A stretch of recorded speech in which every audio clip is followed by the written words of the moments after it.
اب یہ چوتھا گروپ شروع ہو رہا ہے، اور اس میں 8 سورتیں جو ہیں وہ مکی آئیں گی، جن میں سے 4 الف لام میم سے شروع ہوں گی، سورہ عنکبوت اور سورہ روم، سورہ لقمان، سورہ سجدہ، اور 4 جو ہیں یہ مختلف، ایک تو بغیر کسی حروف مقطعات کی ہے، یہ سورۃ الفرقان یہ پہلی ہے، اور پھر 3 جو ہیں ان کے اندر مختلف جو ہیں آئیں گے اور حروف مقطعات۔ یہاں سے وہ گروپ اب شروع ہو رہے ہیں کہ جن کا مرکزی مضمون توحید ہے، اس لیے کہ اگرچہ ویسے یہ چوتھا گروپ شروع ہو رہا ہے، لیکن چونکہ مکی صورتوں کا تو یہ تیسرا ہی گروپ ہے۔ مکی پہلی صورت، پہلے گروپ کے اندر صرف سورہ فاتحہ ہے، وہ ویسے بھی مکی مدنی کی تقسیم سے بلند تر ہے، تو گویا کہ 2 جو پہلے گروپ آئے، جن میں سے پہلے میں صرف 2 مکی صورتیں تھیں، الانعام، الاعراف،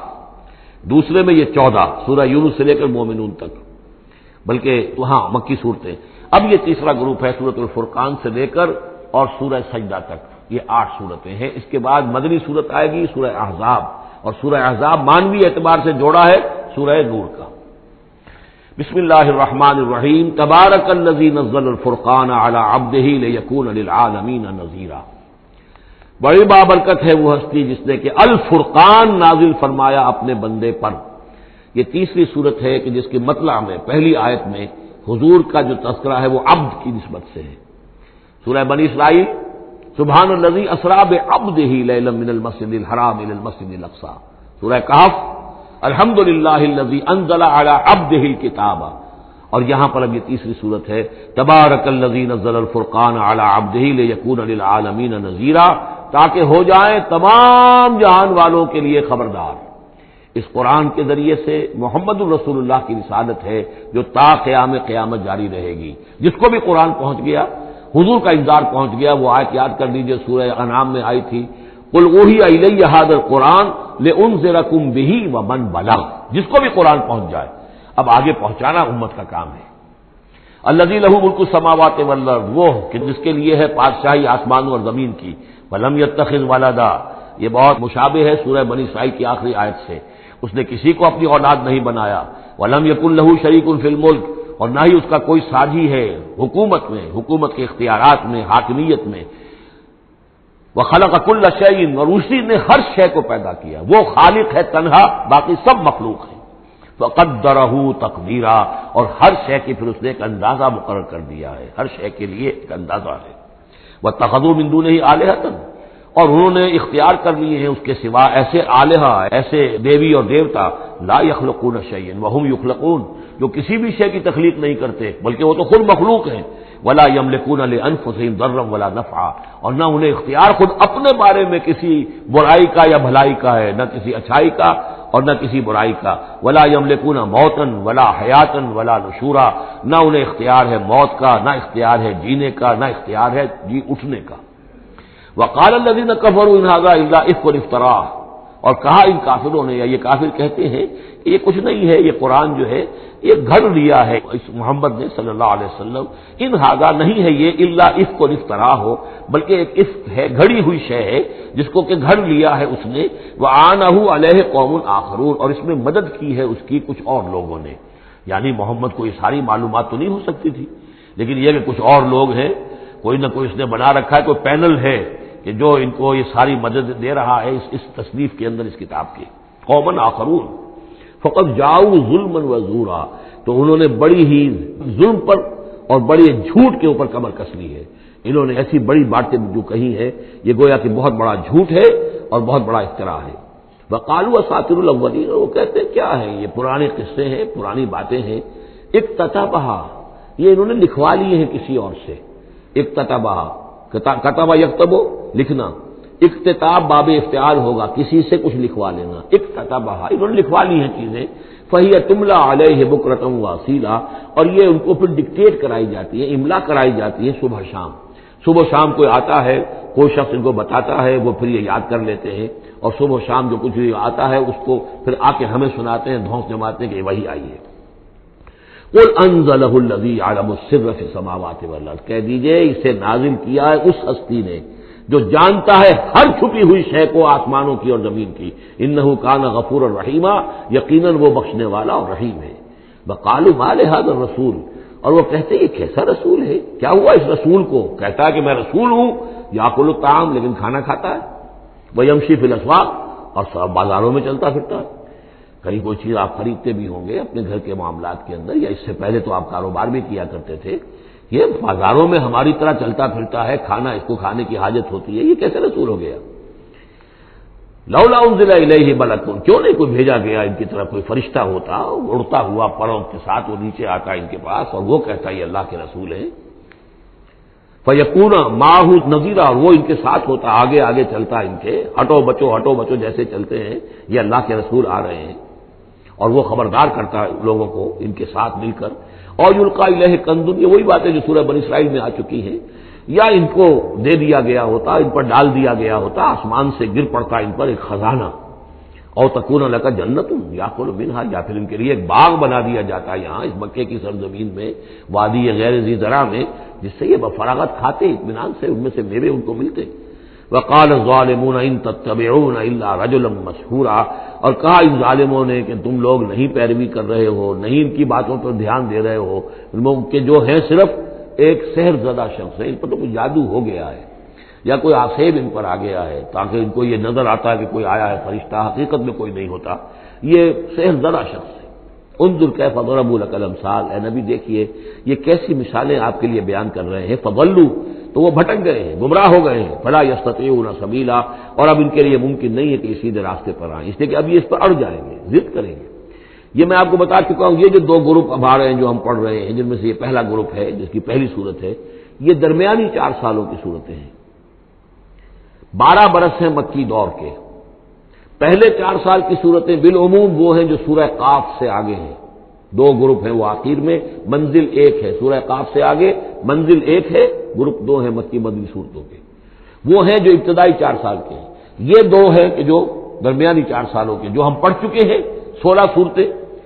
2 انعام و اعراف اور 14 سورہ یونس سے لے کر مومنون تک، یہ ہے آخری 4 سالوں کی، تو یہ درمیانی 4 سال ہے۔ تبارک الذی ان شاء جعل لک خیرا من ذلک، بڑی بابرکت ہے وہ ہستی ہے نبی، اگر وہ چاہے تو جو چیزیں یہ کہہ رہے ہیں اس سے کہیں زیادہ بہتر چیزیں آپ کے لیے ابھی فراہم کر دی جائیں۔ یہ تو بڑا زور لگا لگا کر کچھ چیزیں کہہ رہے ہیں، ہم ان سے کہیں زیادہ بہتر چیزیں آنے واحد میں آپ کے لیے پیدا کر سکتے ہیں۔ تبارک الذی ان شاء جعل لک خیرا من ذلک جنات تجری من تحتها الانہار، ایسے باغات، ایک باغ نہیں، باغات کے سلسلے پیدا کر دیں جن کے نیچے نہریں بہتی ہوں گی، ویجعل لک قصورا، اور آپ کے لیے ایک نہیں کئی قصر، کئی محل ہم تعبیر فرما دیں۔ لیکن یہ کہ بل کذبوا بالساعہ، اصل میں یہ انکاری ہے آخرت کے، یہ انکاری ہے قیامت کے، یہ انکاری ہے بعد الموت کے۔ واعتدنا لمن کذب بالساعۃ سعیرا، اور جنہوں نے قیامت کا انکار کیا ہے، بعد الموت کا انکار کیا، ان کے لیے ہم نے ایک جہنم کا، آگ کا عذاب تیار کر رکھا ہے۔ اذا رأتهم من مکان بعید، جب وہ جہنم دیکھے گی ان کو کہ یہ میرے شکار آ رہے ہیں، اب یہ آ رہے ہیں کہ جن کو میرے اندر جھونکا جائے گا، دور سے وہ دیکھے گی کہ آ رہے ہیں، سمعوا لها تغیظا وزفیرا، تو وہ سنیں گے اس کی آواز کہ جیسے بھوکا شیر ڈاڑ رہا ہو، جھجلائے گی اور چلائے گی کہ جلد از جلد انہیں میرے اندر جھونک دیا جائے۔ وَإِذَا أُلْقُوا مِنْهَا مَكَانًا ضَيِّقًا، اور جب وہ پھینک دیے جائیں گے اس میں ایک بڑے تنگ مکان میں، تنگ جگہ میں، مقرنین، اور وہ زنجیروں میں جکڑے ہوئے ہوں گے، دعوا هُنَالِكَ ثُبُورًا، اس وقت پھر وہ موت کی دعا کریں گے، ہائے موت آ جائے کسی طرح، ہم نسیہ منسیہ کر دیے جائیں، ہمارا یہ زندگی کا سلسلہ جو ہے شعور ختم ہو جائے۔ لَا تَدْعُوا الْيَوْمَ ثُبُورًا وَاحِدًا، تب کہا جائے گا اب آج ایک موت نہ مانگو، وَادْعُوا ثُبُورًا كَثِيرًا، بہت سی موتیں مانگو، اب موت آئے گی نہیں، مانگتے رہو موت،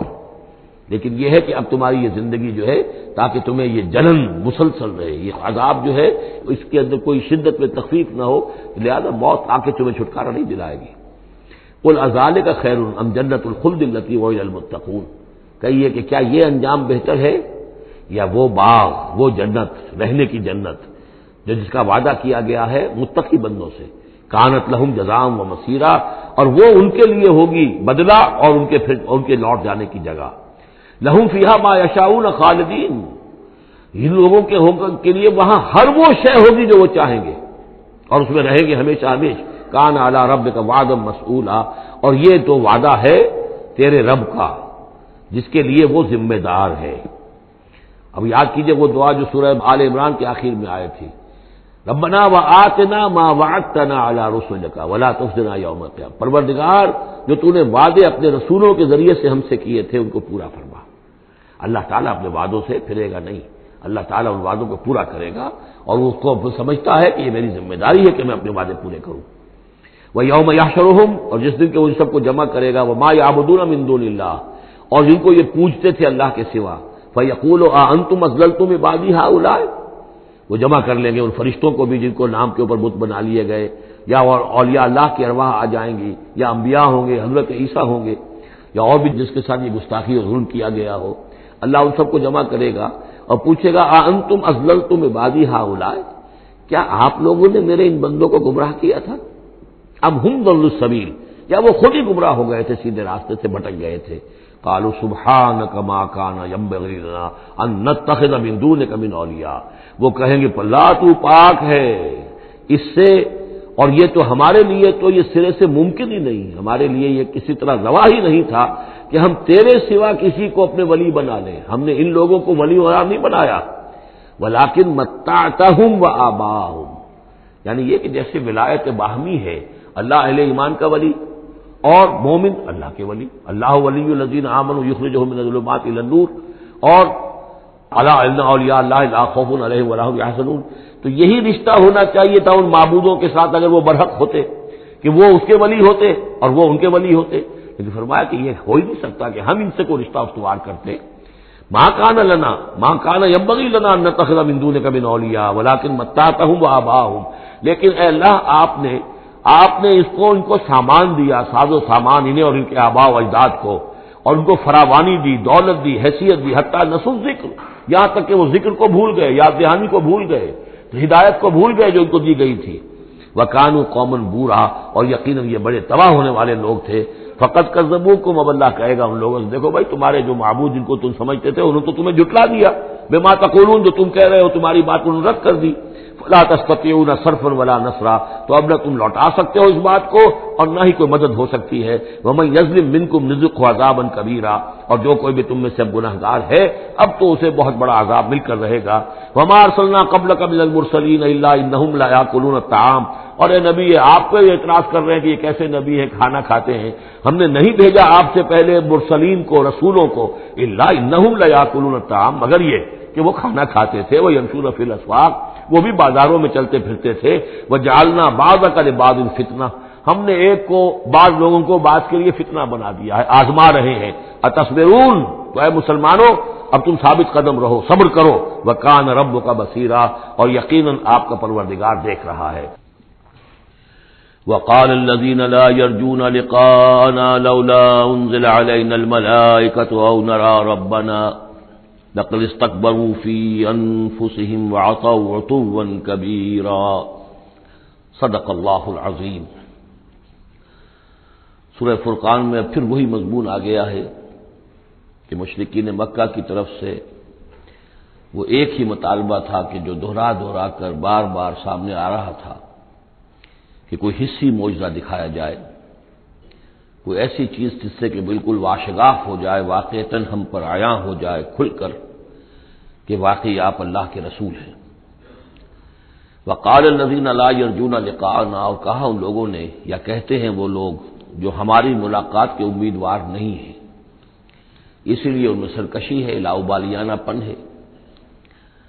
لولا انزل علینا الملائکہ، کیوں نہیں ہم پہ فرشتے اتر آتے؟ اگر اللہ کو بھیجنا ہی ہے کوئی پیغام ہمیں تو فرشتوں کے ذریعے سے بھیجے۔ او نرى ربنا، یا ہم اپنے رب کو خود دیکھیں، رب خود سامنے آئے۔ لقد استكبروا في انفسهم، انہوں نے بہت تکبر کیا ہے اپنے آپ میں، اپنا جو مقام انہوں نے سمجھا ہے کہ فرشتے ان سے کلام کریں اور اللہ ان سے ہم کلام ہو، تو در حقیقت یہ ان کے تکبر کی بنیاد پر ہے۔ وَعَتَوْا عُتُوًّا كَبِيرًا، انہوں نے سرکشی کی ہے بہت بڑی۔ یوم یرون الملائکۃ، جس دن کے یہ دیکھیں گے فرشتوں کو، لا بشرا یومئذ للمجرمین، پھر اس دن مجرموں کے لیے کوئی بشارت نہیں ہوگی، یعنی کہ قیامت کا دن ہوگا، فرشتے آئیں گے، سب چیز عیاں ہوگی، اللہ تعالیٰ بھی نزول جلال فرمائیں گے، سارے غیب کے پردے اٹھ جائیں گے، تو پھر بشارت تو کوئی نہیں ہے مجرمین کے لیے، موقع کوئی نہیں، کوئی توبہ کا موقع نہیں۔ وَيَقُولُونَ حِجْرًا مَحْجُورًا، اور وہ کہیں گے کہ کوئی روک ہو، کسی طرح ہمیں بچایا جائے، کوئی روک ٹوک ہو جائے اس ساعت کو روکنے کے لیے۔ وَقَدِمْنَا إِلَىٰ مَا عَمِلُوا مِنْ عَمَلٍ، یہ تیسری مرتبہ وہ مضمون آ رہا ہے کہ بغیر حقیقی ایمان کے اگر نیکیاں دنیا میں کی جاتی ہیں اپنے ضمیر کو کچھ مطمئن کرنے کے لیے، اپنے دلوں کو دلاسا دینے کے لیے، تو ان کی کوئی حیثیت اللہ کے ہاں نہیں ہے۔ یہ سورہ ابراہیم میں بھی آ چکا ہے، اور پھر سورہ نور کے اندر ہم پڑھ چکے ہیں کہ سراب کی حیثیت رکھتی ہیں یہ نیکیاں ان کی، جیسے کہ پیاسا جو ہے وہ سمجھتا ہے کہ پانی ہے، یحسبہ الظمآن ماء حتی اذا جاءہ لم یجدہ شیئا ووجد اللہ عندہ ووفاہ حسابا اللہ سریع الحساب۔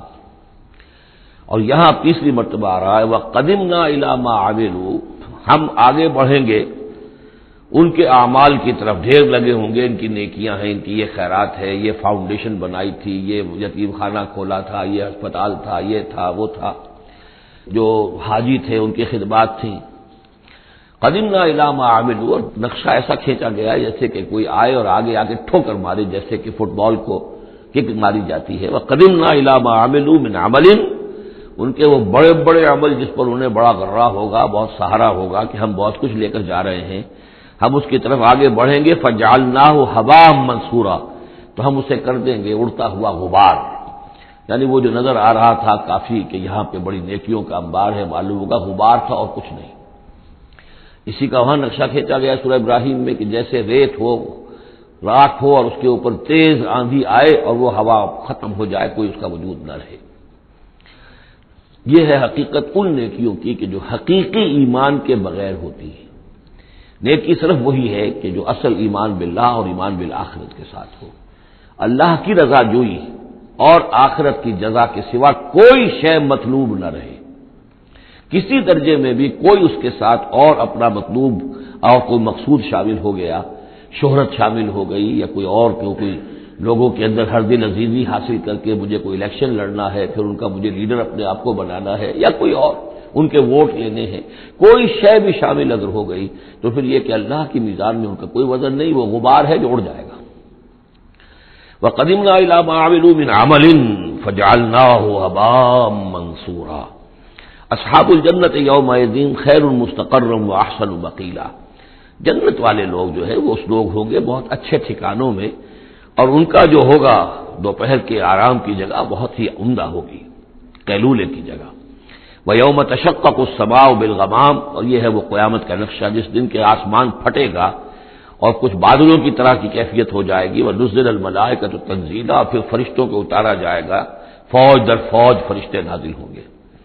الملک یومئذ الحق للرحمن، اس دن تو پھر بادشاہی اور اختیار گویا کہ بالکل علم نشرہ ہو جائے گا کہ صرف رحمان کے لیے ہے۔ آج تو کچھ پردے پڑے ہوئے ہیں، اس وقت بھی اختیار اسی کا ہے، لیکن کچھ پردے پڑے ہوئے ہیں، کچھ نظر آتا ہے کہ اس کے ہاتھ میں بھی اختیار ہے، اس کے پاس بھی طاقت ہے، لیکن اس وقت معلوم ہوگا کہ الملک یومئذ الحق للرحمن وکان یوما علی الکافرین عسیرا، اور وہ دن کافروں پر بہت بھاری ہوگا۔ وَيَوْمَ يَعْضُ الظَّالِمُ عَلَىٰ يَدَيْهِ، اور وہ دن ہوگا کہ ظالم جو ہے، جو گناہ گار ہیں، مشرک ہیں، کافر ہیں، اللہ کے جو باغی تھے، وہ اپنے ہاتھوں کو کاٹیں گے اپنی جھنجھلاہٹ میں۔ یقول یا لیتنی اتخذت مع الرسول سبیلا، اور کہیں گے کاش کہ میں نے رسول کے ساتھ راستہ اختیار کیا ہوتا، رسول کے راستے پر چل رہا ہوتا، میں ان کا اتباع کرتا، ان کے ساتھیوں میں شامل ہو جاتا۔ یہی ہے وہ عض یعض، ہاتھوں کو کاٹنا، کہ جس کے لیے وہ میں نے حدیث جو آپ کو سنائی تھی کل کہ ملکن عاضًا، پہلا دور دور نبوت تھا، پھر دوسرا دور دور خلافت علی منہاج النبوہ، اور تیسرا دور حضور کی اس حدیث کی روح سے ہے ملکن عاضًا، کاٹ کھانے والی ملوکیت، ایسی ملوکیت جو ظالم ہوگی۔ یا ویلتا، وہ سوچ کہے گا کافر کہ ہائے میری شامت، لیتنی لم اتخذ فلانا خلیلا، کاش کہ میں نے اس دن فلاں شخص کو اپنا دوست نہ بنایا ہوتا، میں نے دنیا میں فلاں شخص کو اپنا دوست نہ بنایا ہوتا، یعنی اس نے مجھے پھر ورغلایا، میرا تو دل کچھ کھلنے لگا تھا، مجھ پر حقیقت منکشف ہونے لگی تھی، میں تو کچھ مائل ہونے لگا تھا رسول کی طرف، لیکن فلاں میرے دوست نے مجھے پھر ورغلایا اور مجھے اس راستے سے واپس لے گئے۔ یا ویلتا لیتنی لم اتخذ فلانا خلیلا لقد اضلنی عن الذکر بعد اذ جاءنی، اس نے مجھے گمراہ کیا، بھٹکا دیا ذکر سے جبکہ وہ میرے پاس پہنچ گیا تھا۔ یعنی ذکر کا پہنچ جانا ایک تو یہ ہے کہ اللہ کے رسول نے مجھے سنا دیا، دوسری کہ میرے دل کے اندر بھی وہ اترنے لگا تھا، وہ مجھ تک پہنچ گیا تھا، میرے دل کے تاروں کو چھیڑنے لگا تھا، جیسے کہ کہا گیا ہے وَقُلْ لَهُمْ فِي أَنفُسِهِمْ قَوْلًا بَلِيغًا، اے نبی ایسی بات کہیے ان سے کہ جو ان کے اتر جائے، جو پہنچ جائے، ان کی روح کی گہرائیوں تک اس کی رسائی ہو جائے، وہ بات کہیے۔ تو یہ بات مجھ تک پہنچنے لگی تھی، لیکن اس نے مجھے گمراہ کر دیا، وَكَانَ الشَّيْطَانُ لِلْإِنسَانِ خَذُولًا، اور یقیناً شیطان جو ہے وہ انسان کو پھر دغا دینے والا ہے۔ وَقَالَ الرَّسُولُ يَا رَبِّ إِنَّ قَوْمِي اتَّخَذُوا هَٰذَا الْقُرْآنَ مَهْجُورًا، اور رسول نے کہا، فریاد کی، اے اللہ، اے میرے پروردگار، میری قوم نے اس قرآن کو ترک کر دیا ہے، اس کی طرف توجہ نہیں کر رہی ہے، اس کو سننے کے لیے تیار نہیں ہے۔ میں سنا رہا ہوں، ہر امکانی شکل میں نے اختیار کی ہے کہ سناؤں، لیکن یہ میری قوم جو ہے اس کی طرف متوجہ نہیں ہو رہی۔ یہ ہے وہ لفظ مہجوری جسے علامہ اقبال لے کر آئے ہیں، خار از مہجوری قرآن شدی، کہ اے امت مسلمہ تو جو ذلیل و خوار ہوئی ہے تو قرآن کو ترک کرنے کے باعث ہوئی ہے، جیسے کہ حضور نے فریاد کی، یا قیامت کے دن حضور فریاد کریں گے، یہ دونوں معنی اس کے ہو سکتے ہیں، لیکن اس وقت جو پیش نظر ہے، جو اس کی تعویل خاص ہے، وہ یہی ہے کہ حضور نے اس وقت فریاد کی کہ یہ میری قوم، یہ قریش، یہ میرے رشتہ دار بھائی بل سننے کو تیار نہیں ہے۔ یا رب ان قوم اتخذوا هذا القرآن مہجورا، ان کا جو قرآن مجید کو ترک کرنا تھا وہ تو تھا ڈھٹائی کے ساتھ کہ یہ اللہ کا کلام ہے ہی نہیں، یہ تو محمد نے اپنا گھڑ لیا ہے۔ لیکن یہ ہے کہ کوئی شخص اس کلام پر ایمان کا دعویٰ کرے، لیکن اس کی روش یہ ظاہر کر رہی ہو کہ وہ حقیقت ایمان نہیں رکھتا، وہ بھی اسی کے ذیل میں آ جائے گا۔ وہ کہتا تو ہوگا میں سمجھتا ہوں یہ اللہ کا کلام ہے، لیکن پڑھتا ہی نہیں، کہتا ہے کہ میں مانتا ہوں یہ اللہ کا کلام ہے، اس کو سمجھتا ہی نہیں ہے، کہتا ہے یہ اللہ کا کلام ہے، اس پر عمل نہیں کرتا، تو وہ کہنا نہ کہنا برابر ہو گیا، یہ تو تکذیب حالی ہو گئی۔ چنانچہ اس آیت کے ذیل میں جو حاشیہ لکھا ہے مولانا شبیر احمد عثمانی رحمۃ اللہ علیہ نے، وہ میں آپ کو سنا دینا چاہتا ہوں۔ آیت میں اگرچہ مذکور صرف کافروں کا ہے، تاہم قرآن کی تصدیق نہ کرنا، اس میں تدبر نہ کرنا، اس پر عمل نہ کرنا، اس کی تلاوت نہ کرنا، اس کی تصحیح قرات کی طرف توجہ نہ کرنا، اس سے اعراض کر کے دوسری لغویات یا حقیر چیزوں کی طرف متوجہ ہونا، یہ سب صورتیں درجہ بدرجہ ہجران قرآن کے تحت میں داخل ہو سکتی ہیں۔ اگر ہمارا طرز عمل یہ ہے کہ نہ قرآن کو ہم پڑھتے ہیں، نہ سمجھنے کی کوشش کرتے ہیں، انگریزی زبان ہم نے اتنی سیکھ لی کہ انگریزوں کو پڑھا دیں، لیکن عربی اتنی بھی نہیں سیکھ سکتے کہ قرآن مجید کا مفہوم براہ راست ہمارے دلوں پر نازل ہو جائے، تو پھر یہ کہ ہمارا کہنا یہ کہ ہم قرآن کو اللہ کا کلام مانتے ہیں، یہ جھوٹ موٹ کا دعویٰ ہے، ہمارا عمل اس کی تصدیق نہیں کر رہا، ہمارا عمل جو ہے ہمارے اس ایمان کی گواہی نہیں دے رہا۔ اس موضوع پر الحمدللہ میرا وہ جامع کتابچہ ہے مسلمانوں پر قرآن مجید کے حقوق، اس کا انگریزی ترجمہ بھی ہے، فارسی ترجمہ بھی ہے، عربی ترجمہ بھی ہے، ملیشیا کی زبان میں بھی ہوا ہے، یہ مختلف جگہوں پر اس کا تراجم ہوئے ہیں، الحمدللہ کہ بہت مقبول کتابچہ ہے۔ وَكَذَلِكَ جَعَلْنَا لِكُلِّ نَبِيٍّ عَدُوًّا مِّنَ الْمُجْرِمِينَ، یہ مضمون پہلے بھی آ چکا ہے، سورہ انعام میں بھی آ چکا ہے، ہم تو خود ہر نبی کے دشمن کھڑے کر دیتے ہیں تاکہ بھٹی ذرا گرم ہو، تصادم ہو، کشاکش ہو، تبھی تو اہل ایمان کے ایمان کو کی تو جانچیں گے نا، کون کتنے پانی میں ہے، کیا پتہ چلے گا۔ اگر سب آرام سے سمجھیے کہ ٹھنڈی سڑک پر چل کر جنت پہنچ جانا ہو تو سب چلے جائیں گے، کون نہیں جائے گا؟ وہ تو پتہ چلتا ہے، جیسے کہ آیا حفت الجنت بالمکارہ، جنت کو تو اللہ تعالیٰ نے گھیر دیا ہے ان چیزوں سے جو انسان کو بہت ناپسند ہے، تکلیفیں آتی ہیں، مصیبتیں آتی ہیں، وَلَنَبْلُوَنَّكُمْ بِشَيْءٍ مِّنَ الْخَوْفِ وَالْجُوعِ وَنَقْصٍ مِّنَ الْأَمْوَالِ وَالْأَنفُسِ وَالثَّمَرَاتِ، تو جنت والے تو سے ممیز ہوتے ہیں کہ واقعتاً یہ جنت کی قیمت ادا کرنے کو تیار ہیں۔ ان اللہ اشترى من المؤمنین انفسهم واموالهم بان لهم الجنہ، جنہ خریدنا چاہتے ہو تو تمہیں اپنے جان اور مال سب دینا ہوگا۔ کذالک جعلنا لكل نبی عدوا من المجرمین، اسی طرح ہم نے ہر نبی کے لیے مجرموں میں سے دشمن کھڑے کر دیے۔ وکفى بربک ہادیا ونصیرا، اور کافی ہے تیرا رب ہدایت دینے کے لیے، جو بھی ہدایت کا طالب ہوگا اللہ ہدایت دے گا اور اس کی مدد بھی کرے گا۔ وقال الذين كفروا لولا نزل عليه القرآن جملة واحدة، یہ ایک اور اعتراض تھا ان کی طرف سے، وہ لوگوں نے کہا یہ کہ کیوں نہیں اتر گیا ان پر قرآن پورا کا پورا ایک ہی مرتبہ، یعنی اس میں اصل میں جو امپلائڈ ہے ان کا اعتراض وہ یہ تھا کہ جیسے تورات تھی وہ تو حضرت موسیٰ کو ایک دم ساری دے دی گئی لکھی ہوئی تختیوں کے اوپر،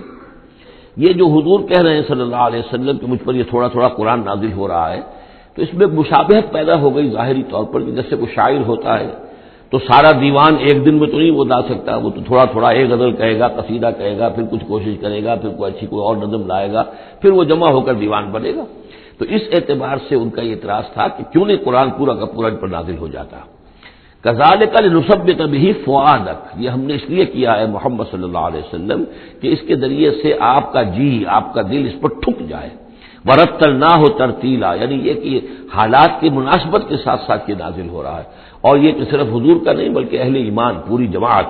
اس لیے کہ بر وقت جب رہنمائی آتی تھی اور بر وقت جو حالات تھے اس وقت ان کے حوالے سے گفتگو ہوتی تھی تو انہیں تسکین حاصل ہوتی تھی، انہیں یہ حوصلہ ملتا تھا کہ آج جو کچھ ہمارے ساتھ ہو رہا ہے یہی نوح کے ساتھ، ہود کے ساتھ، صالح کے ساتھ ہو چکا ہے، اور بالآخر جو ہے اللہ تعالیٰ نے ان سب کو کامیاب کیا اور انہیں بچا لیا، اور باقی ان کے دشمن جو ہیں وہ ملیا بیٹ ہو گئے. تو اس سے ان کے دلوں کو سہارا ملتا ہے.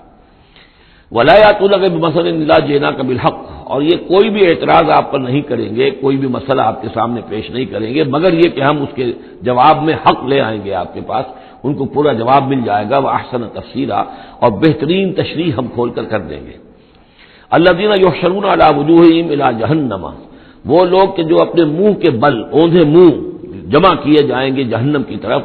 اولئک شر مکانا واضل سبیلا، یہ لوگ ہوں گے کہ جو بہت ہی برے ہوں گے اپنے مقام اور مرتبے کے اعتبار سے، اور بہت ہی بھٹکے ہوئے ہوں گے سواء سبیل سے، سیدھے راستے سے. وَلَقَدْ آتَيْنَا مُوسَى الْكِتَابَ وَجَعَلْنَا مَعَهُ أَخَاهُ هَارُونَ وَزِيرًا، اور ہم نے موسیٰ کو کتاب دی تھی اور اس کے ساتھ ہم نے اس کے بھائی ہارون کو اس کا وزیر بنا دیا تھا، اس کا کام میں تعاون کرنے والا، اس کی ذمہ داریوں میں اس کا ہاتھ بٹانے والا، اس کے بوجھ اٹھانے میں اس کی مدد کرنے والا. فَقُلْنَا اذْهَبَا إِلَى الْقَوْمِ الَّذِينَ كَذَّبُوا بِآيَاتِنَا، تو ہم نے کہا کہ تم دونوں جاؤ اس قوم کی طرف جنہوں نے ہماری آیات کو جھٹلایا ہے. فَدَمَّرْنَاهُمْ تَدْمِيرًا، تو پھر ہم نے ان کو ہلاک کر دیا، برباد کر دیا، اکھاڑ کر پھینک دیا. یعنی یہی جو معاملہ ہوا آل فرعون کا کہ وہ غرق کر دیے گئے. وَقَوْمَ نُوحٍ لَمَّا كَذَّبُوا الرُّسُلَ، اسی طریقے سے قوم نوح کو بھی جبکہ انہوں نے رسولوں کی تکذیب کی، اغرقناہم، انہیں بھی ہم نے غرق کر دیا. وَجَعَلْنَاهُمْ لِلنَّاسِ آیَةً، اور انہیں ہم نے تمام نوع انسانی کے لیے ایک نشانی بنا دیا. وَأَعْتَدْنَا لِلظَّالِمِينَ عَذَابًا أَلِيمًا، اور ہم نے ظالموں کے لیے یہ دنیا کا جو عذاب استیصال تھا وہ تو نقد یہاں مل چکا ہے، اصل تو عذاب علیم آخرت کا ہے جو ان کے لیے تیار کر دیا گیا ہے. وعادا وثمود واصحاب الرس وقرون بین ذلک، اور یہی معاملہ ہوا قوم عاد کا، قوم سمود کا اور کنویں والوں کا. اس کے بارے میں کوئی زیادہ صراحت کے ساتھ کوئی ایک رائے نہیں ہے کہ یہ بھی کوئی ایک قوم تھی جس کے پاس وہ رسول بھیجے گئے، ان کے رسول کا کیا نام تھا، وہ قوم کب اور کہاں تھی، اس کے بارے میں کوئی اتفاق رائے نہیں ہے. وقرون، لیکن یہ کہ معلوم ہوتا ہے کہ انہوں نے اپنے رسول کو کسی کنویں کے اندر بند کر دیا تھا، تو وہ رس کہتے ہیں کنویں والے. وقرون بین ذالک، اور پھر یہ کہ ان کے مابین اور بہت سی بھی قومیں اور نسلیں اٹھی. وکلا ضربنا لہ الامثال، اور ہم نے ان سب کے لیے اپنے اپنے وقت پر ہم نے دلیلیں دی، حقائق واضح کر دیے، تمثیلیں بیان کی. وکلا تبرنا تتبیرا، لیکن بالآخر ان کے انکار کی پاداش میں ان سب کو ہم نے غارت کر دیا. وَلَقَدْ أَتَوْا عَلَى الْقَرْيَةِ الَّتِي أُمْطِرَتْ مَطَرَ السَّوْءِ، اور یہ لوگ آتے جاتے ہیں اس بستی پر کہ جس پر بڑی بری بارش ہوئی تھی، یعنی یہی سدوم اور عمورہ کی بستیاں. افلم یکونوا یرونہا، تو کیا یہ اس کو دیکھتے نہیں ہیں؟ یہ جب جاتے ہیں قافلہ لے کر اپنے اس کے قریب سے گزرتے ہیں، وہاں کے وہ کھنڈرات ہیں وہ ان کی نگاہوں کے سامنے آتے ہیں، تو کیا یہ اس کو دیکھتے نہیں ہیں؟ بل کانوا لا یرجون نشورا، لیکن یہ کہ ان کو جی اٹھنے کی اور بعد سے بعد الموت کی امید نہیں ہے، چونکہ وہ خیال نہیں ہے، لہذا ان آیات کو، ان حقائق کو یہ دیکھتے ہیں، گزر جاتے ہیں اندھوں کی طریقے سے، اس سے سبق نہیں سیکھتے. وَإِذَا رَأَوْكَ إِن يَتَّخِذُونَكَ إِلَّا هُزُوًا، اور اے نبی جب یہ آپ کو دیکھتے ہیں تو بس یہ پھر آپ کا مذاق اڑانا شروع کر دیتے ہیں. یہ بھی ایک طریقہ ہوتا ہے، آپ سیریس ہو ہی نہ، سیریس ہوں گے تو کسی کی بات سن کر کچھ سمجھنا پڑے گا، غور کرنا پڑے گا، جواب دینا ہوگا اس کو چٹکیوں میں اڑائیے، ہنسی مذاق میں اڑا دیجیے. وَإِذَا رَأَوْكَ إِن يَتَّخِذُونَكَ إِلَّا هُزُوًا، اور جب یہ آپ کو دیکھتے ہیں تو یہ بس یہی روش اختیار کرتے ہیں آپ کے ساتھ کہ آپ کا مذاق اڑاتے ہیں. اَهَٰذَا الَّذِي بَعَثَ اللَّهُ رَسُولًا، یہ ہے وہ جنہیں اللہ نے بھیجا رسول بنا کر، یعنی بڑے بظاہر جو استحقار کا انداز ہو. اچھا یہ ہے وہ جو سمجھتے ہیں کہ ان کو رسول بنایا گیا، اللہ نے رسول بنا کر بھیجا ہے. اَهَٰذَا الَّذِي بَعَثَ اللَّهُ رَسُولًا إِن كَادَ لَيُضِلُّنَا عَنْ آلِهَتِنَا، واقعتاً یہ شخص جو ہے یہ تو تل گیا تھا، قریب ہو گیا تھا کہ ہمیں اپنے معبودوں سے ورغلا دے. لولا ان صبرنا علیہا، اگر ہم اپنے معبودوں پر ثابت قدم نہ رہتے، صابر نہ رہتے، جمع نہ رہتے، اگر ہم نے ان کے ساتھ وفاداری کا رشتہ جو ہے، وفاداری بشرط استواری عین ایمان ہے، اگر ہم نے اس وفاداری کا رشتہ اپنے معبودوں کے ساتھ استوار نہ کیا ہوتا تو اس شخص نے تو واقعی ہمیں برگشتہ کر دیا تھا. وَسَوْفَ يَعْلَمُونَ حِينَ يَرَوْنَ الْعَذَابَ مَنْ أَضَلُّ سَبِيلًا، ان قریب وہ جان لیں گے جب وہ عذاب کو دیکھیں گے کون تھا بھٹکا ہوا راستے سے، آیا محمد اور ان کے ساتھی صلی اللہ علیہ وسلم ورضی اللہ تعالی عنہم اجمعین، یا یہ کہ تم لوگ۔ ارأیت من اتخذ الہہ ہواہ، یہ مضمون قرآن میں پھر آگے بھی آئے گا، لیکن اب نوٹ کر لیجئے اس کو، شرک کی یہ ایک اہم قسم ہے۔ بڑے بڑے موحدین جو ہیں وہ اپنی جگہ سمجھتے ہیں، بڑے جوادری موحد اپنے آپ کو، وہ بھی ذرا غور کریں کہ شرک ایک یہ بھی ہے، شرک صرف قبر پرستی نہیں ہے، صرف یا رسول اللہ کہنا یا علی کہنا وہ بھی شرک ہے، لیکن صرف یہی شرک نہیں ہے، شرک یہ بھی ہے۔ ارأیت من اتخذ الہہ ہواہ، کیا تم نے دیکھا اس شخص کو جس نے اپنی خواہش نفس کو اپنا خدا بنا لیا ہے؟ نفس کہتا ہے مجھے یہ چاہیے، آپ کا دماغ بتا دیتا ہے دیکھو یہ حرام ہے، لیکن آپ نفس کا حکم مانگتے ہیں، اللہ کے حکم کو پیچھے ڈال دیتے ہیں۔ کون معبود ہوا آپ کا؟ اللہ معبود ہے یا نفس معبود ہے؟ نفس چاہیے مجھے تو دولت چاہیے، میں نہیں جانتا حلال سے حرام سے، کیا یہ حلال حرام لگا رکھی، یہ مولویوں کا ڈھکوسلے، ٹھیک ہے ہوگا کوئی سود وغیرہ کوئی کبھی ہوتا ہوگا، آج تو چل ہی نہیں سکتا کاروبار سود کے بغیر۔ نفس کہتا ہے مجھے تو کرنا ہے، آپ نے اللہ کے حکم کو پیچھے ڈالا، نفس کا حکم مانا۔ کون معبود ہوا آپ کا؟ معبود تو وہی ہے جو مطاع ہو۔ آپ نے دیکھا کہ انہوں نے کہا تھا فرعون نے، جس کی قوم ہماری عابدین ہے، عابدون ہے، جو ہماری اطاعت کرتی ہے، غلام ہے۔ اب جو وہ ہوتا ہے جو آقا کا حکم مانتا ہے، غلامی کرتا ہے، حکم مانتا ہے، فرما برداری کرتا ہے، تو تم نے نفس کی فرما برداری کی، تو تمہارا نفس جو ہے وہ تمہارا معبود ہے۔ چاہے تم چلے کاٹتے رہو، لا الہ الا اللہ کے جو ہے وظیفے کرتے رہو لمبی لمبی، لیکن اگر نفس پرستی کر رہے ہو، اگر نفس کی خواہشات پر عمل کرتے ہو اور اس میں حرام کو بھی تم اختیار کر لیتے ہو جس کو اللہ نے حرام کیا ہے، تو نفس تمہارا معبود ہے۔ کہہ رہے ہیں لا الہ الا اللہ، لا الہ الا اللہ، اور ہے ان کا معبود وہ خود ان کا نفس ہے۔ ارأیت من اتخذ الہہ ہواہ، کیا دیکھا تم نے اس شخص کو جس نے اپنے خواہش نفس کو اپنا الہ بنا لیا ہے، معبود بنا لیا ہے۔ افانت تکون علیہ وکیلا، تو کیا ہے نبی آپ ایسے شخص کی ذمہ داری لیں گے؟ ام تحسب ان اکثرهم یسمعون او یعقلون، کیا آپ کا خیال ہے نبی کہ یہ جو اکثریت آپ کے پاس آ کر کبھی جمگھٹا کر کے جمع ہو جاتی ہے، تو کیا ان کی اکثریت سنتی ہے یا عقل سے کام لیتی؟ یہ سنتے سناتے نہیں ہیں، یہ صرف اپنے عوام کو دھوکہ دینے کے لیے آتے ہیں کہ ہم تو گئے تھے جی سننے کے لیے، ہمیں کوئی بات ملی نہیں، آخر کو بات ہوتی تو مانتے نا، بات کوئی تھی نہیں۔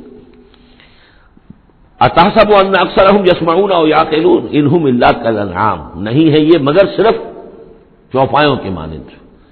بل ہم اضل سبیلا، بلکہ ان سے بھی گئے گزرے ہیں۔ چوپایوں کو تو اللہ نے وہ چیزیں دی نہیں تھی جو ان کو دی ہے، وہ عقل دی نہیں تھی جو ان کو دی ہے، لیکن یہ کہ یہ ان سے بھی گئے گزرے ہیں۔ الم تر الی ربک کیف مد الظل، کیا تم نے دیکھا نہیں اپنے رب کی طرف کہ کیسے اس نے تاریکی کو پھیلا دیا؟ جب رات ہوتی ہے تو گویا کہ پورے اس پہ زمین کے اوپر تاریکی کی چادر جو ہے اڑ دی، جیسے کالی چادر ڈال دی گئی ہو۔ کیف مد الظل، رات کی تاریکی کی چادر اللہ اڑا دیتا ہے۔ ولو شاء لجعلہ ساکنا، اگر اللہ چاہتا تو پھر اسی رات کو مستقل کر دیتا، یہ رات کھڑی رہتی ہے، کبھی دن نہ آتا۔ یہ سورہ قصص میں آیت آئے گی، قل ارأیتم ان جعل اللہ علیکم اللیل سرمدا الی یوم القیامۃ من الہ غیر اللہ یاتیکم بضیاء۔ ویسے اس سے پہلے یہ مضمون آ چکا ہے کہ اللہ تعالیٰ جو ہے اگر مستقل طور پر دن کر دے تو کون رات لائے گا، اور مستقل طور پر رات کر دے تو کون دن لائے گا؟ تو اگر یہ رات قائم رہتی، اللہ چاہتا تو اس قائم رات ہی رہتی۔ ثم جعلنا الشمس علیہ دلیلا، پھر ہم سورج کو جب روشن کرتے ہیں، سورج جو تو اس سے یہ ہے کہ رہنمائی ملتی ہے، پھر اس سے معلوم ہوتا وہ یہ روشنی ہے اور وہ تاریکی تھی۔ تعرف الاشیاء بازدادها ثم قبضناہ الینا قبضا یسیرا، جب سورج طلوع ہوتا تو آپ نے دیکھا ہوگا سائے بڑے لمبے پڑے ہوئے ہیں،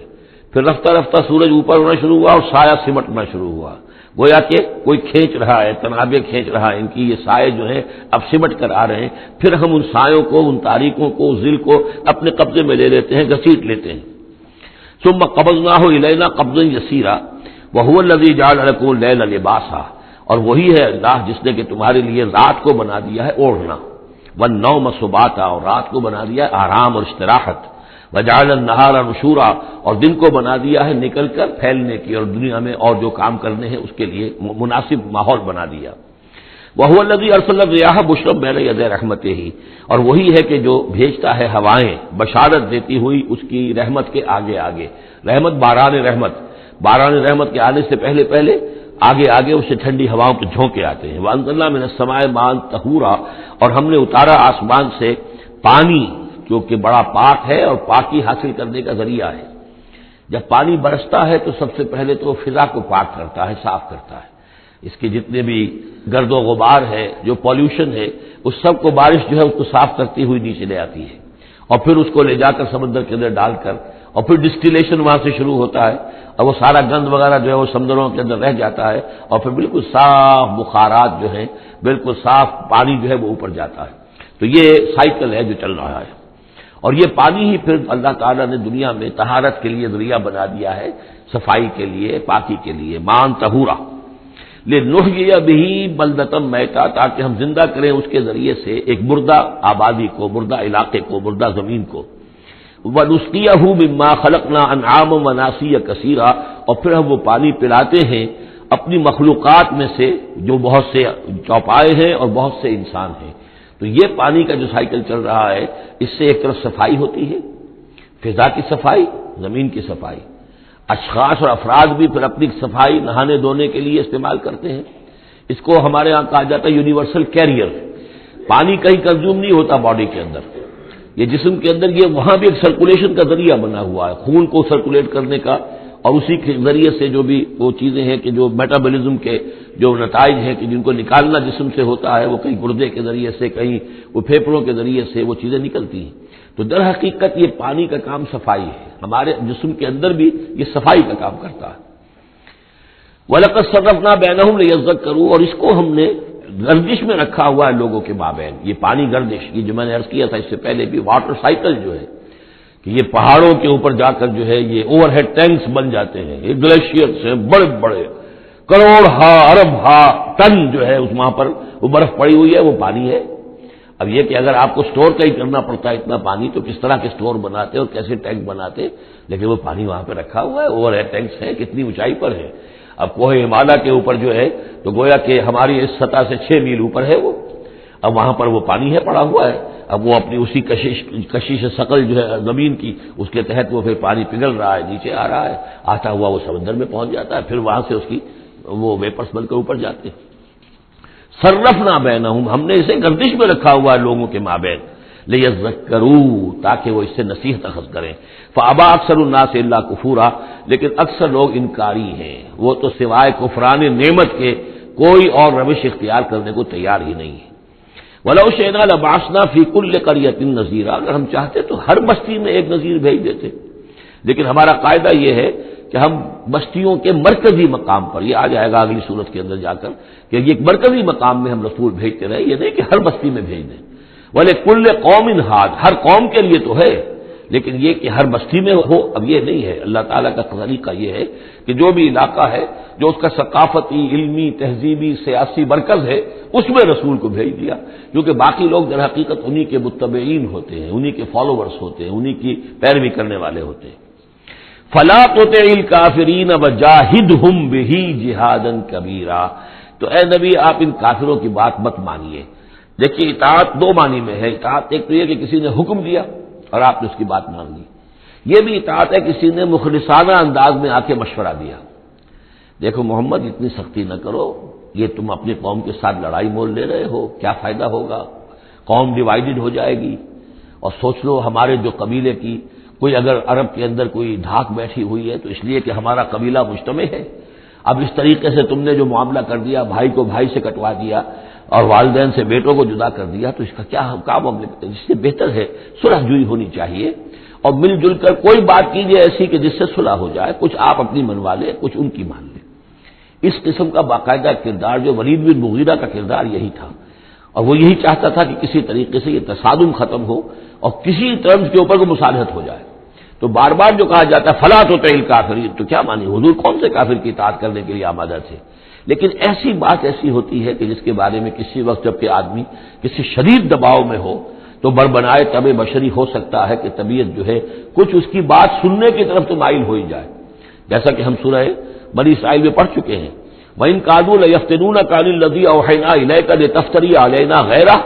وَإِذًا لَّاتَّخَذُوكَ خَلِيلًا، یہ لوگ تو تلے ہوئے ہیں کہ آپ کو بچلا دیں اس چیز سے کہ جو ہم نے آپ پر وحی کی ہے، کہ آپ کچھ اور گھڑ کر ہماری طرف منسوب کر دیں، پھر یہ آپ کو دوست بنا لیں گے، جھگڑا ختم، لڑائی ختم ہو جائے گی۔ لڑائی تو ان کو ہماری آیات سے ہے، ہمارے قرآن سے ہے، ذاتی آپ کے ساتھ تو کوئی جھگڑا نہیں ہے۔ لیکن یہ کہ فرمایا وَلَوْلَا أَن ثَبَّتْنَاكَ لَقَدْ كِدتَّ تَرْكَنُ إِلَيْهِمْ شَيْئًا قَلِيلًا، اور اگر ہم نے ہی آپ کو جمائے نہ رکھا ہوتا تو اے محمد صلی اللہ علیہ وسلم عین ممکن تھا کہ آپ کچھ نہ کچھ ان کی طرف جھک ہی جاتے۔ تو یہ جو دباؤ تھا شریر کو، اس کا اندازہ کیجئے اس سے، تو فرمایا جا رہا فَلَا تُطِعِ الْكَافِرِينَ، آپ ان کی باتیں بھی بس سنیں، اس قسم کی کسی بات کے لیے آپ جس کو کہتے ہیں ٹو لینڈ این ایئر، کہ آپ اپنا کان اس کو دیں کہ وہ آپ کے کان میں آ کر یہ بات کر دیں، یہ بھی نہ کریں، آپ اس کی بھی آپ اس کا موقع نہ دیں۔ وَجَاهِدْهُمْ بِهِ جِهَادًا كَبِيرًا، اور آپ ان کے ساتھ اس قرآن کے ساتھ جہاد کیجئے، یہ قرآن تلوار ہے، اس کے ساتھ جہاد کیجئے اور بڑا جہاد کیجئے۔ یعنی مکے میں جو جہاد ہو رہا تھا 12 برس تک جو ہوا ہے، وہ تلوار والا جہاد نہیں تھا، وہ قتال نہیں تھا، وہ جہاد بالقرآن تھا۔ یہ بہت اہم موضوع ہے جس پہ میری تقریر موجود ہے، کتابچہ موجود ہے، بلکہ 2 ہے، جہاد بالقرآن اور پھر جہاد بالقرآن کے 5 محاذ۔ آج بھی ہمارے ہاں جو بھی قومی مسائل ہیں، ملکی مسائل ہیں، ہمارے اس وقت اجتماعی مسائل ہیں، واقعہ یہ ہے کہ ان کے لیے 5 محاذ ہیں جن پر کہ قرآن مجید کی شمشیر ہاتھ میں لے کر جہاد کرنے کی ضرورت ہے۔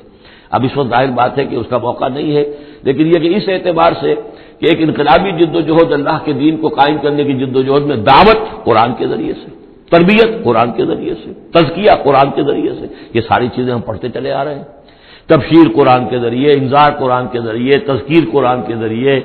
اور سینوں کے اندر کے جو روگ ہیں ان کا علاج قرآن سے، شفاء لما فی الصدور، نصیحت قرآن سے، یہ سارا قرآن سے۔ تو اس حوالے سے جاہدہم بہ جہادا کبیرا وہو الذی مرج البحرین، اور وہی ہے اللہ جس نے کہ 2 دریا چلا دیے، 2 روئیں چلا دی۔ ھذا عذب فرات، یہ ہے بہت ہی عمدہ خوش ذائقہ اور خوشگوار اور میٹھا پانی۔ وَھذا ملح اجاج، اور دوسری رو چل رہی ہے کہ جو کڑوی اور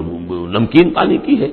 وَجَعَلْنَا بَيْنَهُمَا بَرْزَخًا وَحِجْرًا مَحْجُورًا، اور ان کے مابین ہم نے پردہ لگا رکھا ہے، نظر نہیں آتا، اور ایک آڑ ہے، اوٹ ہے کہ وہ آپس میں ملتے نہیں ہیں۔ اللہ تعالیٰ کی یہ صنعائی ہے، اللہ کی قدرت ہے۔ وَهُوَ الَّذِي خَلَقَ مِنَ الْمَاءِ بَشَرًا، اور وہی ہے جس نے پانی سے بنایا انسان، فَجَعَلَهُ نَسَبًا وَسِحْرًا۔ اب یہاں پانی سے مراد منی بھی ہو سکتی ہے کہ جس سے ظاہر بات ہے کہ جو انسان کی تخلیق کا معاملہ ہوتا ہے، جو مشاہدے میں ہے لوگوں کے، وہ تو یہی ہے کہ گندے پانی سے تخلیق کا آغاز ہوتا ہے۔ فَجَعَلَهُ نَسَبًا وَسِحْرًا، اور پھر اس کے لیے ایک تو یہ کہ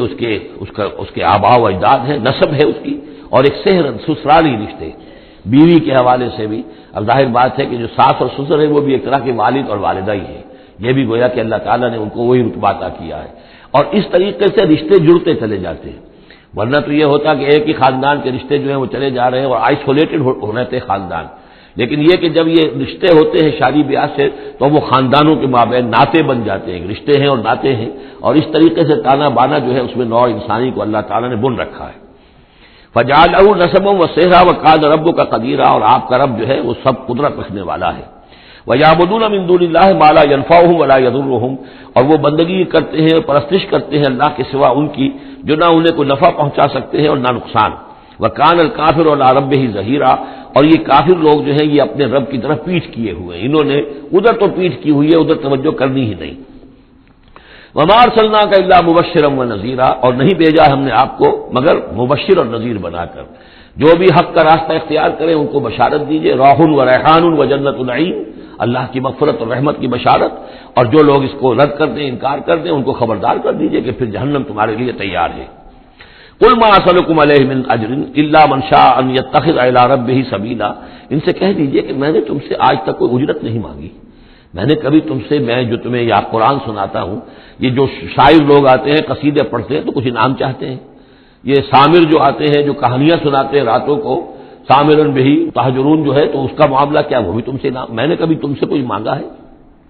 میں خلوص و اخلاص کے ساتھ تمہاری خیر خواہی میں یہ کام کر رہا ہوں۔ قل ما اسألکم علیہ من اجر الا من شاء ان یتخذ الی ربہ سبیلا، سوائے اس کے کہ میں یہ چاہتا ہوں کہ جو بھی تم میں سے چاہے، جسے بھی توفیق ہو جائے، وہ اپنے رب کی طرف راستہ اختیار کر لے، رب کے راستے پر آ جائے۔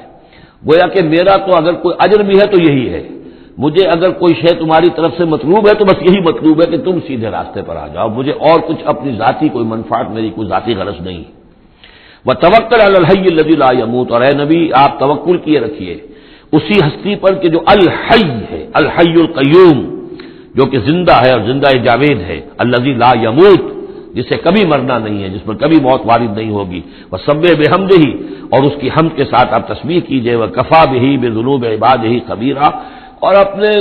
بندوں کے گناہوں سے وہ کافی ہے باخبر ہونے کے اعتبار سے. یعنی آپ یہ نہ سمجھیے کہ یہ جو کچھ کر رہے ہیں یہ کہیں ایسا نہ ہو کہ ان کے معاملات جو ہیں کہ ریکارڈ نہ ہو رہے ہوں، انہیں بھرپور سزا نہ ملے، ان کا ایک ایک کرتوت ہمارے پاس ریکارڈ ہو رہے ہیں، اور ان کے تمام چیزیں جو ہیں ان کا ان کو بھرپور جواب دینا پڑے گا اور بھرپور بدلہ انہیں ملے گا.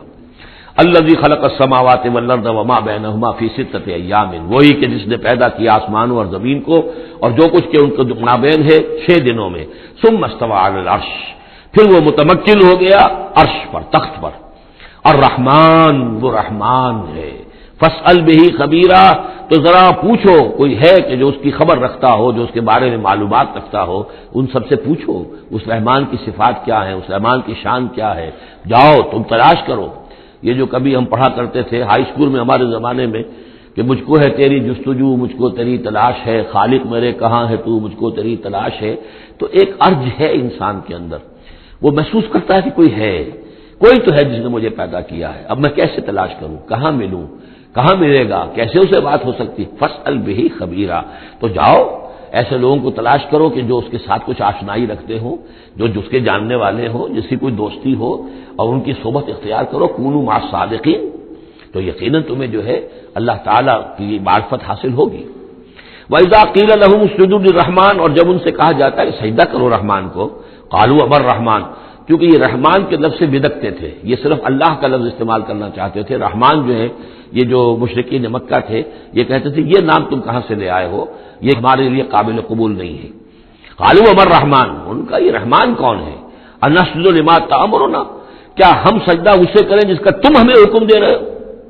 اس میں ہے وہ شقاق جو ہوتی ہے زدم زدہ. ٹھیک ہے، تمہارے کہہ رہے تو ہم یہ نہیں کریں گے، مطلب یہ کہ چاہے تو تم بات کہہ رہے ہو حق ہے، لیکن یہ کہ چونکہ تم کہہ رہے ہو اس لیے ہم نہیں کریں گے. اس کا تو مطلب یہ ہوگا کہ ہم نے تمہاری بات مان لی اور تم جیت گئے. انسجد لما تأمرنا، کیا اس کو ہم پوجیں گے جس کا کہ آپ ہمیں حکم دے رہے. وزادہم نفورا، اور اس سے ان کے اندر نفرت اور بدکنا ہی بڑھ رہا ہے، فرار اور بھاگنا اور دوڑنا. سجدہ کر لیجیے. ٹھیک ہے. تبارک الذی، یہ جو آخری رکوع سورہ مبارکہ کا، یہ ہمارے اس مطالعہ قرآن حکیم کے منتخب نصاب کا سجدہ تلاوت کے ضمن میں سورہ حجر کے آخر میں جو سجدہ آیا تھا، بعض حضرات نے اس کو اشارہ کیا تھا، وہ امام ابو حنیفہ کے نزدیک وہ آیت سجدہ نہیں ہے. امام شافعی کے نزدیک ہے، لیکن امام شافعی کے نزدیک جو سجدہ تلاوت ہے یہ واجب نہیں ہے، یہ آپشنل ہے. کوئی شخص کرنا چاہے تو کرے، نہ کرے تو اس پر گناہ نہیں ہے. جبکہ امام ابو حنیفہ کے نزدیک یہ واجب ہے، کرنا ضروری ہے. لیکن اس مقام پر امام ابو حنیفہ کے نزدیک سجدہ نہیں ہے. یہ میں عرض کر رہا تھا کہ یہ جو آخری رکوع ہے سورہ فرقان کا، یہ ہمارے اس مطالعہ قرآن حکیم کے منتخب نصاب کا ایک اہم درس ہے. اس کے میں نے عرض کیا تھا پہلا حصہ 4 بہت جامع اسباق پر مشتمل ہے. سورۃ العصر، آیت البر، 2 ہم اس میں سے پڑھ چکے ہیں. دوسرے حصے میں کچھ ایمان کے مباحث تھے، ایمان کی ماہیت، ایمان کی حقیقت. اس میں ہم سورہ آل عمران کے آخری رکوع کی آیات پڑھ چکے ہیں، سورہ فاتحہ پڑھ چکے ہیں، اور ابھی حال ہی میں سورہ نور میں یہ آیات نور جو ہیں، 5واں رکوع سورہ نور کا. تیسرا حصہ ہے اس کا عمل صالح کی تشریح پر. تو عمل صالح کے ضمن میں سب سے پہلے مرحلہ آتا ہے انفرادی شخصیت، انفرادی سیرت و کردار. اس کا سب سے پہلا سبق وہ تھا جو ہم پڑھ چکے ہیں سورہ مومنون کے شروع میں، وہ 11 آیات. تعمیر سیرت کی اساسات کیا ہیں، کن چیزوں پر، کن بنیادوں پر جو اللہ چاہتا ہے کہ ایک بندہ مومن کی سیرت جو ہے وہ تعمیر ہو، وہ کس اساسات پر ہوگی. تو قد افلح المؤمنون الذین هم فی صلاتهم خاشعون والذین هم عن اللغو معرضون والذین هم للزکاة فاعلون والذین هم لفروجهم حافظون الا على ازواجهم او ما ملكت ايمانهم فانهم غیر ملومین فمن ابتغى وراء ذلك فاولئک هم العادون والذین هم لاماناتهم وعهدهم راعون والذین هم على صلواتهم يحافظون اولئک هم الوارثون الذین يرثون الفردوس هم فيها خالدون. تو یہ تو گویا کہ اساسات ہیں. اب یہ کہ وہ پوری تعمیر شدہ شخصیت، میچور بندہ مومن، پوری تعمیر شدہ شخصیت، اس کے خد و خال کیا ہوں گے. وہ ہیں کہ جو اس رکوع میں آ رہے ہیں. ایک مچور بندہ مومن کی شخصیت جو ہے اس کے کیا خصائص ہیں، کیا اوصاف ہیں. لیکن اس سے پہلے دو آیات کے اندر ایمان کے ضمن میں جو قرآن مجید کا جو فطری طرز استدلال ہے اس کا خلاصہ آ گیا ہے. تبارک الذی جعل فی السماء بروجا، بہت بابرکت ہے وہ ذات جس نے کہ آسمان میں برج بنائے، وجعل فیہا سراجا وقمرا منیرا، اور اس میں رکھ دیا ایک چراغ اور چاند جو کہ روشن ہے. اب یہاں نوٹ کیجئے کہ سورج کو سراج کہا ہے. سورج میں چونکہ کمبسچن کا عمل تحریک جل رہا ہے، اس کے اندر حرارت ہے، لہذا اس کو چراغ کہا ہے. اور قمر کو نور کہا ہے صرف، کیونکہ یہ ریفلیکشن ہے. قمر کے اندر کوئی جو ہے پروسیس کمبسشن کا نہیں ہے، کوئی اس کے اندر حرارت نہیں ہے، بلکہ وہ تو ٹھنڈی جگہ ہے. ایسے ہی جیسے کہ ہماری زمین کی سطح ہے ویسے ہی اب تو جا کر لوگ دیکھ بھی آئے ہیں اپنے قدموں تلے، یوں بھی سمجھیے کہ اس زمین کو روند بھی آئے ہیں، چاند کی زمین کو. تو یہ اس کا نور ہے، لیکن وہ نور ریفلیکٹڈ ہے. اور سراج جو ہے وہ ہے اصل میں سورج. وَهُوَ الَّذِي جَعَلَ اللَّيْلَ وَالنَّهَارَ خِلْفَةً، اور وہی ہے جس نے کہ دن اور رات کو بنا دیا ہے ایک دوسرے کے پیچھے لگا ہوا. لِمَنْ أَرَادَ أَنْ يَذَّكَّرَ، ان لوگوں کے لیے جو چاہیں نصیحت اخذ کرنا. اسی سے یہی آیات الہیہ ہیں کہ جن سے انسان کو اللہ کی معرفت حاصل ہوتی ہے، اس کی قدرت، اس کا علم، اس کی حکمت کا اندازہ ہوتا ہے. او ارادہ شکورا، یا جو اللہ تعالیٰ کی نعمتوں کے پہلو سے اس کا شکر کرنا چاہیں تو اس کے لیے کائنات کا ذرہ ذرہ جو ہے گویا کہ اللہ کی توحید پر، اللہ کی قدرت پر، اللہ کی صنائی پر، اللہ کی حکمت پر دلالت کر رہا ہے. بس یہ دو آیتیں تو سمجھیے کہ ایمان کے ضمن میں تمہیدی آیتیں ہیں. اب وہ ایک نقشہ کھینچ رہے ہیں کہ اللہ کے عباد الرحمان، اللہ کے بندے، خاص اللہ کے بندے، اللہ کے چہیتے بندے، اللہ کے محبوب بندے کیسے ہوتے ہیں. اس کو پڑھیے اسی طریقے سے کہ دل میں ارادہ رکھیے، کم سے کم امنگ اور آرزو تو ہو کہ ہم بھی اللہ تعالی ہمیں توفیق دے کہ ہم ایسے ہی بننے کی کوشش کریں. وعباد الرحمن الذین یمشون علی الارض ہونا، اللہ کے بندے وہ ہیں جو زمین پر چلتے ہیں تو آہستگی اور نرمی کے ساتھ، قدم مار کر نہیں چلتے، اکڑ کر نہیں چلتے،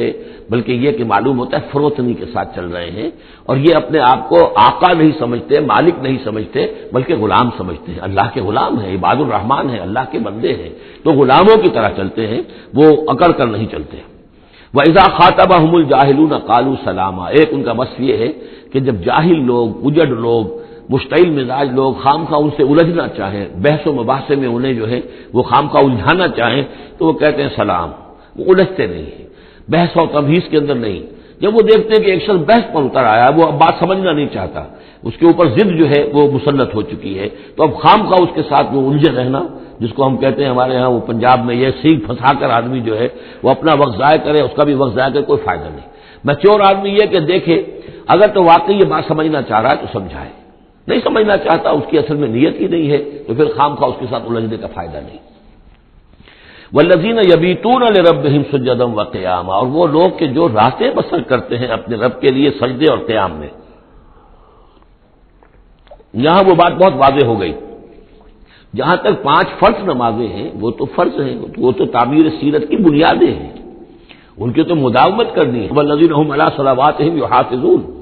لیکن یہ لوگ جو ہیں جن کے دل آشنا ہو گئے ہوں اللہ سے، اگر اللہ کے ساتھ دوستی ہو چکی ہو تو پھر یہ کہ رات کا وقت ہوتا ہے کہ جس میں وہ پھر بندہ اٹھتا ہے، کوئی دیکھ نہیں رہا ہے، لوگ سوئے ہوئے ہیں، کوئی ڈسٹربنس نہیں ہے. خیر ہماری تو آج کل شہری زندگی میں راتوں میں بھی ڈسٹربنس رہتی ہے، لیکن یہ کہ عام طور پر بہرحال دن کے مقابلے میں تو ایک سکون کی کیفیت ہوتی ہے. اس وقت اپنے رب سے راز و نیاز کی باتیں، کبھی اس کے سامنے کھڑے ہیں، کبھی سر بسجود ہیں. والذین یبیتون لربہم سجدا وقیاما،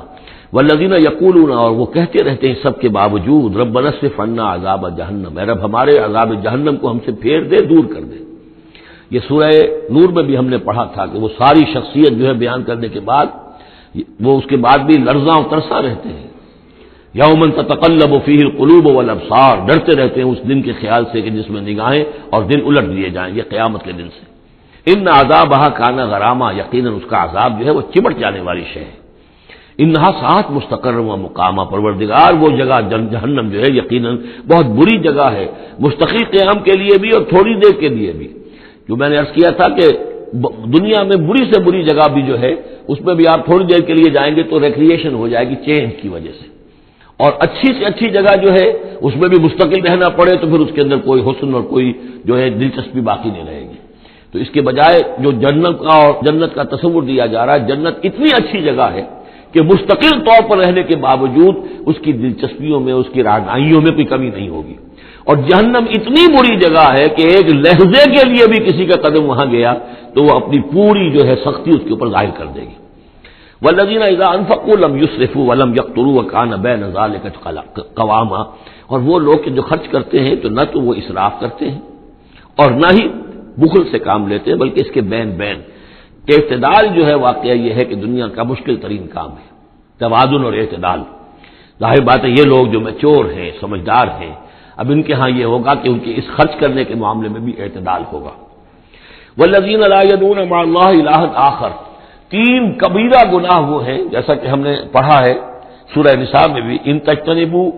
کبائر ما تنہون عنہ، تو بڑے بڑے گناہ وہ کون سے ہیں کہ جن سے اگر تم باز رہو تو باقی چھوٹے گناہ تو اللہ تعالیٰ جو ہے وہ معاف بھی کرتا رہے گا. اور ان میں سے سب سے بڑا تو 2 مرتبہ فرمایا شرک، اور شرک کے بعد پھر قتل ناحق اور پھر زنا. یہ 3 ہیں. قتل ناحق سے بھی در حقیقت تمدن کی جڑ کٹ جاتی ہے، اور زنا سے تمدن جو ہے وہ سڈاس بن جاتا ہے، پھر اس کے اندر گندگی ہو جاتی ہے. تو اس حوالے سے یہ 3 چیزیں یہاں بیان کی جا رہی ہیں. والذین لا یدعون مع اللہ الہا آخر، وہ لوگ کہ جو نہیں پکارتے اللہ کے ساتھ کسی اور معبود کو. ولا یقتلون النفس التي حرم اللہ الا بالحق، نہ ہی قتل کرتے ہیں کسی جان کو جس کو کہ اللہ نے محترم ٹھہرایا ہے مگر حق کے ساتھ. قتل کے بدلے قتل والا معاملہ ہے، یا مرتد کا قتل ہے، یا زانی شادی شدہ کا رجم ہے، جو بھی ہے. ولا یزنون، نہ وہ زنا کرتے ہیں. ومن یفعل ذلک یلقى اثاما، اور جو کوئی بھی یہ کام کرے گا وہ اس کی پاداش کو پکڑ کر اس کو جو ہے حاصل کر کے رہے گا، یا لازمہ اس کی سزا اس کو مل کر رہے گی. یلقى اثاما یضاعف له العذاب یوم القیامہ، قیامت کے دن اس کا عذاب دگنا کر دیا جائے گا. یہ آیت اس اعتبار سے بہت اہم ہے کہ منکرین حدیث نے بہت شور مچایا ہوا ہے کہ قرآن مجید میں کہیں عذاب قبر کا کوئی تذکرہ نہیں ہے، صراحتاً واقعتاً نہیں ہے، احادیث میں بہت تفصیل ہے، لیکن یہ کہ یہ مقام ایسا ہے کہ جس سے ثابت ہوتا ہے کہ قیامت کے دن سے پہلے بھی عذاب ہے. یضاعف له العذاب یوم القیامہ، دگنا کیا جائے گا ان کے لیے عذاب قیامت کے دن. اس کا مطلب ہے کہ عالم برزخ میں بھی ان کے لیے عذاب ہے. اور جو فرمایا گیا ہے کہ یہ جو قبر کا گڑھا ہے یا یہ جہنم کے گڑھوں میں سے ایک گڑھا ہے، اور یا جنت کے باغیچوں میں سے ایک باغیچہ ہے. اور یا تو وہاں ایک کھڑکی کھول دی جاتی ہے جنت کی جہاں سے ٹھنڈی ہوائیں اور خوشبوئیں آتی رہتی ہیں، اور یا یہ کہ کھڑکی کھول دی جاتی ہے جہنم کی طرف جس سے آگ کی لپٹ اور گرمی جو ہے اور لو جو ہے وہ آتی رہتی ہے. یضاعف له العذاب یوم القیامہ، قیامت کے دن اس کے لیے عذاب دگنا کر دیا جائے گا. ویخلد فیہ مہانا، اور پھر وہ رہے گا اس عذاب میں ہمیشہ ہمیشہ. الا من تاب، استثناء ہے، استثناء یہ ہے من تابہ، جو جس نے توبہ کر لی دنیا ہی کے اندر موت کے آنے سے پہلے معلم یا غرغر. الا من تابہ و آمن، اور ایمان لایا. گویا کہ جو شخص اس قسم کے گناہوں میں مبتلا ہوتا ہے چاہے وہ قانوناً کافر نہ ہو، حقیقتاً وہ کافر ہو جاتا ہے، ایمان اس کے دل سے نکل جاتا ہے. لہذا توبہ گویا کہ اثر نو ایمان لانے کے مترادف ہے. الا من تابہ و آمن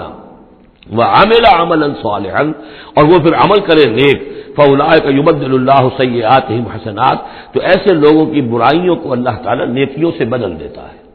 اس کے دونوں معنی ہے کہ توبہ کے نتیجے میں ایک تو نامہ اعمال میں جو اندراج ہوا تھا برائی کا وہ صاف ہو جائے گا اور اس کی جگہ نیکی کا اندراج ہو جائے گا.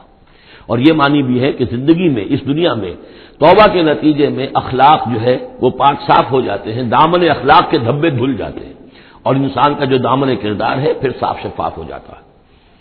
وکان اللہ غفور الرحیم، اور اللہ تعالیٰ غفور الرحیم ہے. ومن تاب وعمل صالحا، اب دوبارہ تکرار کی گئی، اور جو توبہ کرے اور پھر نیک عمل کرے فإنہ یتوب الی اللہ متابا، تو وہ ہے کہ جو توبہ کرتا ہے اللہ کی جناب میں جیسا کہ توبہ کرنے کا حق ہے. توبہ کی تسبیحیں ہو رہی ہوں، استغفار کی تسبیحیں ہو رہی ہوں، اور آیت کریمہ کے ختم ہو رہے ہوں 1.25 لاکھ کا اور لاکھ کا، لیکن حرام خوری جوں کی توں جاری ہو، وہ سارے غلط کام ویسے کہ ویسے جاری ہو، وہ کوئی توبہ نہیں ہے، اس کا کچھ حاصل نہیں. والذین لا یشهدون الزور، اور وہ لوگ کہ جو جھوٹ کے پر موجود بھی نہیں رہتے. جھوٹ کی گواہی والی بات نہیں ہے یہاں، لیکن جھوٹ کی گواہی تو گویا کہ اس کے اندر خود بخود امپلائڈ ہے، یعنی ان کے اندر صداقت اور حق کے ساتھ اتنی غیرت ہوتی ہے کہ جہاں کوئی جھوٹ کا گزر بھی ہو وہاں وہ اپنی موجودگی بھی پسند نہیں کرتے. جھوٹ کا دھندا ہو رہا ہو، جھوٹ کا کاروبار ہو رہا ہو، جھوٹ بولا جا رہا ہو، یہ وہاں پر ان کی غیرت اور حمیت جو ہے صداقت کے ساتھ اور سچ کے ساتھ وہ اتنی ہے کہ وہ وہاں موجودگی بھی اپنی برداشت نہیں کرتے۔ وَإِذَا مَرُّوا بِاللَّغْوِ مَرُّوا كِرَامًا، اسی طریقے سے جب وہ کسی لغو کام کے پاس سے گزرتے ہیں تو اپنے دامن کو بچا کر گزر جاتے ہیں۔ دیکھیے وہاں بھی تھا سورہ مومنین کو شروع کی آیات میں وَالَّذِينَ هُمْ عَنِ اللَّغْوِ مُعْرِضُونَ، کہ جو لغو سے اعراض کرتے ہیں۔ اور یہاں یہ کہ اس کے پاس سے اگر گزر ہو بھی جائے اتفاقاً، خود تو قصد کرنا جو ہے بہت دور کی بات ہے، اس کا کوئی امکان ہی نہیں، اتفاقاً آپ راستہ چل رہے ہیں اور دیکھ رہے ہیں کوئی مداری کا تماشا ہو رہا ہے، آپ کا کوئی ارادہ نہیں تھا، لیکن وہاں رکیے بھی نہیں، وہاں سے جو ہے اپنے دامن کو بچاتے ہوئے نکل جائیے۔ والذین اذا ذکروا بآیات ربہم، اور وہ لوگ کہ جن کو جب ان کے رب کے آیات کے ذریعے سے نصیحت کی جاتی ہے، سمجھایا جاتا ہے، لم یخروا علیہا صما وعمیانا، تو نہیں گر پڑتے اس پر بہرے اور اندھے ہو کر۔ اس کے بھی دونوں معنی ہیں، ایک تو یہ کہ مخالفت پر اندھے بہرے ہو کر کمر کس لینا، جیسے کہ قریش کر رہے تھے، تو گویا کہ تعریض ہے، ان پر ایک طنزیہ انداز ہے یہ کہ یہ لوگ جس طریقے سے کر رہے ہیں وہ معاملہ اللہ کے بندوں کا نہیں ہوتا۔ لیکن یہ دوسری طرف یہ بات بھی ہے کہ آیات قرآنیہ کو بھی اندھے بہرے ہو کر تو نہیں پڑھنا ہے اور سننا ہے، بلکہ غور کرنا ہے۔ افلا یتدبرون القرآن ام علی قلوب اقفالها، تو کیا یہ قرآن کی آیت پر تدبر نہیں کرتے؟ وتدبروا فیہ لعلکم تفلحون، تدبر کرو تاکہ تم سمجھو۔ تو اس طریقے سے محض جو ہے وہ قرآن مجید کو بھی اندھے بہرے ہو کر جو ماننا جو ہے اس سے بھی بہرحال عباد الرحمن جن کی یہاں تعریف کی جا رہی ہے ان کے مرتبے سے فروتر ہے۔ والذین یقولون ربنا هب لنا من ازواجنا وذریاتنا قرۃ اعین، اور وہ لوگ جو کہتے ہیں کہ اے رب ہمیں اپنی بیویوں اور ہماری اولاد کی طرف سے آنکھوں کی ٹھنڈک عطا فرما، یعنی یہ کہ جس راستے پر ہم چل رہے ہیں ہماری اولاد ہمارے گھر والے بھی اسی راستے پر چلیں تاکہ ہماری آنکھیں ٹھنڈی ہو۔ ایسا نہ ہو کہ میں تو اللہ کے دین کے راستے کی طرف چلنے کی کوشش کر رہا ہوں اور اولاد کسی اور طرف کو زور لگا رہی ہے، تو ایک کشاکش ہے۔ پھر یہ جو صورتحال جو ہے فرکشن گھر کے اندر پیدا ہوتی ہے، تو اللہ تو ہمیں ہمارے گھر والوں سے آنکھوں کی ٹھنڈک عطا فرما، اور آنکھوں کی ٹھنڈک ظاہر بات ہے عباد الرحمن کی کن چیزوں میں ہوگی کہ وہ بھی اللہ کے بندے بنے، اللہ کی بندگی کے راستے کو اختیار کریں۔ وَاجْعَلْنَا لِلْمُتَّقِينَ إِمَامًا، اور ہمیں متقیوں کا امام بنا۔ اس کا یہ مطلب نہیں ہے کہ امامت کی طلب ہے، بلکہ یہ کہ ہم خود امام ہیں، ایک شخص اپنے گھر کا سربراہ ہے، امام ہے، تو اے اللہ جن کے ہم امام ہیں انہیں متقی بنا دے۔ اس لیے کہ ظاہر بات ہے کہ میدان حشر میں جب ہم چلیں گے تو ایک شخص کے پیچھے اس کی اولاد چلی آ رہی ہے اور معلوموں کو وہ تو جہنمی ہے جو چلے آ رہے ہیں، یہ خود تو بہرحال ایک نیک آدمی تھا، نہیں، ہمارے پیچھے جو ہماری نسلیں آئیں اے اللہ انہیں بھی متقی بنا، جن کے ہم امام ہیں، جو ہمارے پیچھے ہیں، جن کے کہ ہم دنیا میں جیسے کہ فرمایا ہے ایک حدیث میں بھی آتا ہے کلکم راعٍ وکلکم مسئول عن رعیتہ، تم میں سے ہر شخص کی حیثیت ایک چرواہے کی ہے، اور اللہ نے کچھ نہ کچھ مخلوق جو ہے اپنی اس کے چرواہے کے حوالے کی ہے۔ تمہاری اولاد ہے، تمہاری بیوی ہے، یہ گھر کنبہ ہے، یہ تمہارا جو ہے یہ گویا کہ تمہارے متبعین ہیں، تمہارے فالوورز ہیں، تو اللہ ہمارے فالوورز کو متقی بنا دے اور ہماری جو امامت ہے وہ متقیوں کی امامت ہو۔ اولئک یجزون الغرفۃ بما صبروا، یہ وہ لوگ ہیں کہ جن کو بالا خانے ملیں گے ان کے صبر کی جزا میں، انہوں نے صبر کیا۔ ظاہر بات ہے کہ اللہ دنیا میں بے شمار مواقع آتے ہیں حرام خوری کے، ایک بندہ مومن بچتا ہے، بہت سے مواقع پر اللہ تعالیٰ موقع دے کر آزما لیتا ہے کہ ذرا سی بھی اس کی کمی ہو تو پھر یہ نکل جائے کسی غلط راستے کی طرف۔